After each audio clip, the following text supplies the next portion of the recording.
Welcome, viewers.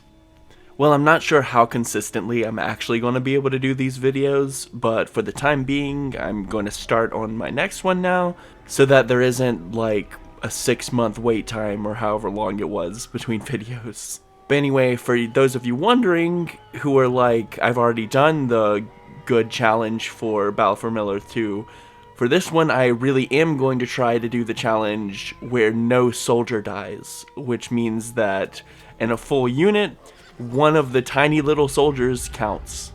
So, this is going to be difficult. And without further ado, let's get ready to rumble! Now, the first mission isn't as cut and dry as you might think. Before we get to a part where I can use 3 heroes and 2 eagles to mop up the rest of the stage, I have to save 2 battalions of elven soldiers, which is no big deal in the original challenge, but in this one I have to make sure that no soldiers die. So my strategy is to use the heal while keeping an eye on them in order to heal them up before the goblins can take them out, so that Glorfindel and the level 5 soldiers that I'm given at the beginning can take out the goblin soldiers and save the other battalions. I fail the first attempt because my elven soldiers don't run away as fast. Then I use Glorfindel to attack and bait the remaining goblin soldiers without having to rescue some elven soldiers, and I do this quite easily, before I fail a second attempt trying to rescue the second soldiers, but then I'm able to get to Rivendell. From here on out, it's a cakewalk for my 3 heroes that I mentioned before, and I get 2 eagles to take care of the buildings and the worm at the end very fast. But I realized that my footage was corrupted, and I eventually fixed it after mission 3, but thankfully I was diligent enough to redo the footage so that you wouldn't have to see this. My part 2 footage was messed up as well, and I was going to show some of that as a joke, but apparently it just crashed my editing software, so instead I just redid the entire run, which wasn't that hard. Basically, I just build up the way that I'm supposed to, sending out my heroes to take out the mountain giants, the tunnels, and all of the spare goblins that are there, while I train up some archers to provide very careful support, making sure that they don't aggro any enemies. Saving Haldir is the hardest part, because of course I'm saving troops, but thankfully I'm able to use the heal and get them to escape around, and with the help of my heroes and archers, I can save them without losing any of them. This just leaves the final part for me to charge into their base with my heroes, and then when the Watcher spawns, I position my archers as far away as they can go, so that they can snipe them from a distance without dying, and then I win the mission. This only took 1 attempt, and when I had to redo the footage, it also just took 1 attempt. For mission 3, there are yet again more battalions to save. So I saved the first one with no trouble, but I lose the second one a couple of times when I tried to make them run. So I finally had them fight back strategically with my heroes placed, so that I could get them to safety later. But it was at this point that I realized I basically lost the challenge. As you'll see in this next screen, there's a battalion that spawned basically right with a troll, and so I don't think I could save the whole battalion, let alone saving them without a single soldier death. I'm pretty sure it's impossible. So with a caveat on mission 3, I save everyone else except this group and continue to build my base. If you saw my last video, you'll know that I love eagles, and so I take the opportunity to build multiple fortresses and get multiple eagles, so that alongside my heroes and the freed Ents, I can easily take down Gorkill with my units. I say easily, but I got Haldir killed at one point, but I was able to kind of win in 6 attempts. I thought I was done with these technical issues, but yet again, the file that I had for the 4th mission that I only took 1 attempt for, spoiler alert, was corrupted, so I'll be right back after redoing it. Thankfully, this is one of my favorite missions, because you get to slay a dragon, and also there's no units that I have to rescue on the map, which is great for this challenge. I start by clearing out the spiders with my heroes, and I let my single Mirkwood archer take out the last bit of the layers, so that he can get to level 2, which lets me spawn to a full Mirkwood archer troop. Now I probably don't need the whole battalion, but I decided to bring him along to the second part to garrison inside of a tower, so that my heroes can have a little bit of a backup. But regardless, I build up inside the cave, to gather more resources so that I can slowly move outside the cave. This is slowed down because Drogoth loves attacking my mine shaft that I built out here. So I build up a couple of towers, upgrade my fortress totally here, so that when I send out Glorfindel out on his horse, he can bait the enemies to come back to my fortress so that I can have backup there. Even with all of this help, Glorfindel almost dies, even after I use my healing spell, but thankfully he doesn't. The mountain giants take down my tower, but thankfully none of my Mirkwood archers inside of it died, and I was able to send in Glorfindel and Gloin inside to take out the rest of the buildings. This lets me build a third fortress to make sure that enemies don't come through to the rest of my units, and lets me send the heroes to the far east of the map. Now, in my last mission, I made the mistake of going through and killing all the fire drakes and stuff when I realized that I didn't have to do that at all. So I just used my heroes to go inside and beat the spider riders and whatnot, so that I can build my fourth and final fortress and fully upgrade it right in front of where Drogoth is going to spawn. Then all I have to do is hide my builder and heroes inside of the last mineshaft I built, and then use the power tower to cause Drogoth to come down south where my fortress is waiting. And unfortunately for Drogoth, my fully upgraded fortress is more than enough for him and his spider armies. And this let me beat mission 4 for the second time on the first attempt. And I forgot to mention it earlier, but there was this cool moment where a battalion of goblins tried to come out of a tunnel and Glorfindel killed all of them in one hit. And now on to mission 5, where I have to protect the Grey Havens.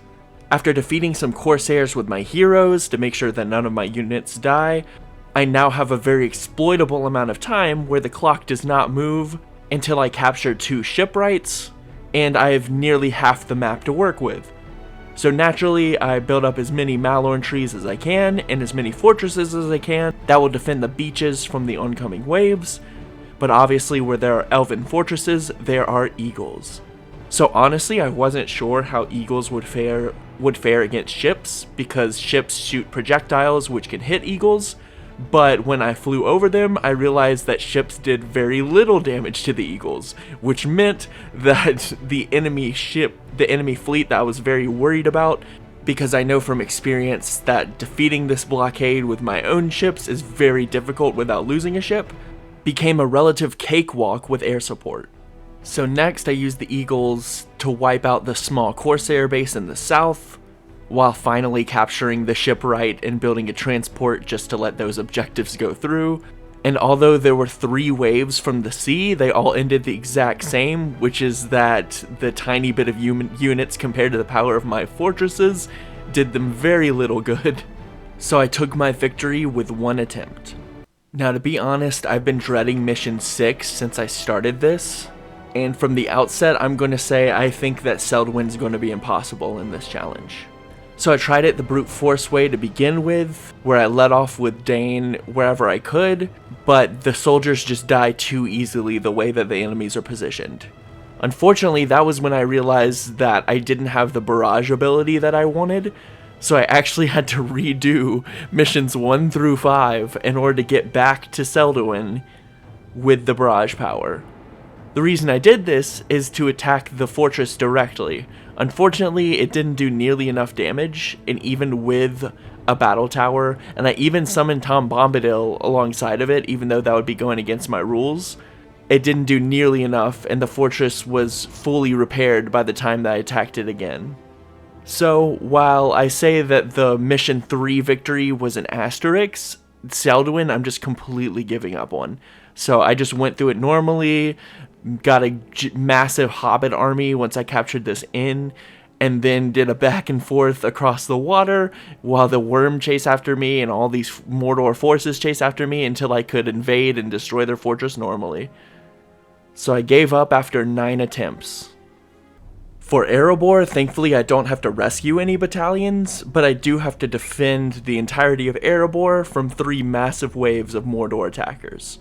My first attempt, I built 3 fortresses, 1 in front of the main entrance, and then 2 on either side of the east and the west entrances, but the individual fortresses didn't do well enough to survive through wave 2, and so I knew that I had to clump them closer together. Because of this, I actually went inside of the main fortress walls and I put one in front of the main building to protect it, and then I put the other fortresses inside of the second layer. I don't know what you call that, the dining hall. But I had to space them out from the center because for some reason when you put fortresses in the center, it doesn't let you use the side build plots, and that's the reason you get the fortresses for the catapults and the arrow towers. And I also use walls because they protect me, but more importantly, they mess with the enemy AI. Like, look at these beautiful enemy movements that occur due to the walls. The only units I built were battle carts, just like my last video, because they're the cavalry equivalent of the dwarves, but I used them very sparingly because I didn't want them to die. I'd use them to hunt down some stragglers in order to make a wave end because they refused to attack me, and my fortresses were able to fend off the first 2 waves. I was very worried about the trolls in wave 3, but with the help of my battle carts and some very careful maneuvering alongside my fortresses, I was somehow able to survive. So then the only thing that I had to worry about was the remaining enemy buildings and the Nazgul. But thankfully the Nazgul were dumb, and they ran past my elven reinforcements that I got. They probably would have ended the challenge if they ran into them, but this allowed me to hunt them down with Glorfindel and shoot them down with my archers. I'm gonna put this alongside Mission 3 in the technicality range because the enemy has this Rain of Fire ability, and I knew about it, so I sent my battle carts inside, but it struck inside my fortress at King Dain, so if it attacks inside the fortress too, I don't know if there's any way to avoid it. So it's possible that I could have completed this challenge Deathless, but I currently completed it Deathless Asterix because King Dain did die. Oh, and by the way, when I finished up the mission, it wouldn't end. Look, I have it here where I defeated all the enemies. It says my objectives are done, and it won't move on. So guess what? I had to restart it. So for those keeping count, I had to restart mission 2, I had to restart mission 4, I had to restart missions 1, 2, 3, 4, and 5, and then I now had to restart mission 7. So kill me.